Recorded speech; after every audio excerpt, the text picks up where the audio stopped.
So this is the book. This is a book that is written by Nicolas Dirks. In one of the interviews of JS Deepak, I heard him. He recommended this book if you wish to understand the intricacies of this concept of caste. All right, caste is a very sensitive issue in our country. In fact, you can judge the gravity of the concept or this construct based on the fact that largely the domestic and even the national politics of our country is affected by this identity that is caste, and the word itself is not found in any of our vernaculars, but we still stick to it. And to understand it deeply and taking on Sai's recommendation of this book, the name of this book is Castes of Mind, and it is written by Nicolas Dirks. All right. Now, on the very first page, on the very first chapter, I came across a quote by this fellow, that is Edmund Burke. All right, and I was blown away by what he has written. So first, we will read the quote and let's see what he has to say. Now, if you read this, I will display it on your screen.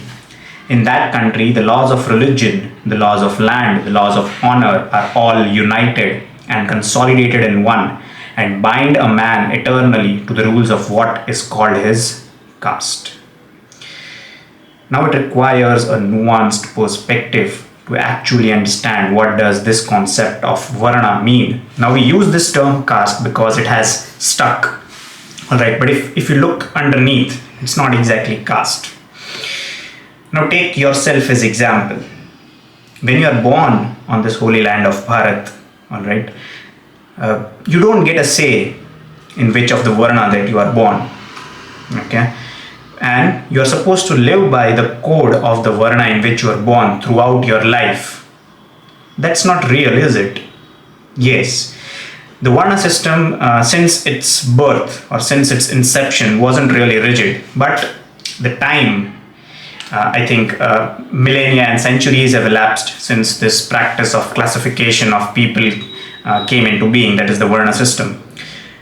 Now it has been in practice since centuries. Initially it was not supposed to be rigid, but with time and everyone were protecting their turf, it's not like it was only the Brahmins who were very much protective of their varna and the advantages or the privileges and perks that come with the Brahmin varna. All the other varnas were also fighting and protecting their own turf. Now, if you look at here, you are born and you are bind a man eternally to rules of what is called his caste. So you do not get a say, in the varna that you are born. You cannot fight the laws of honor that there are of that varna. All right. So everything is combined and consolidated into one, and you are bound by those rules. Now, if you look at the idea of freedom of expression, that is largely, I would say, the West is credited with this idea of freedom of expression with the Constitution of United States in 1776 and all that. Okay, so do you really have the entire idea of freedom of expression?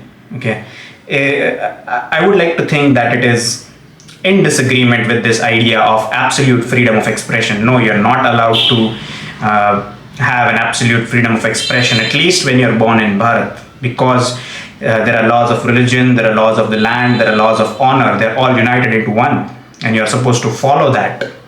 But now, since we live in this contemporary Bharat where you are constantly required to stick to this identity, because that is what is essentially happening.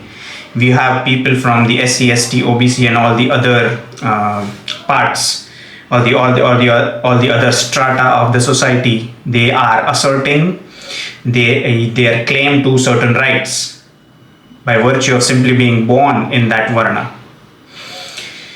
But yes, it is very difficult to step outside of it, meaning that all these laws, they are consolidated and united into one, and you're not allowed to escape it.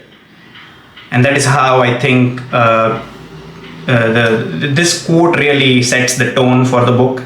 And as I keep on further reading this book, I would document and share my learnings.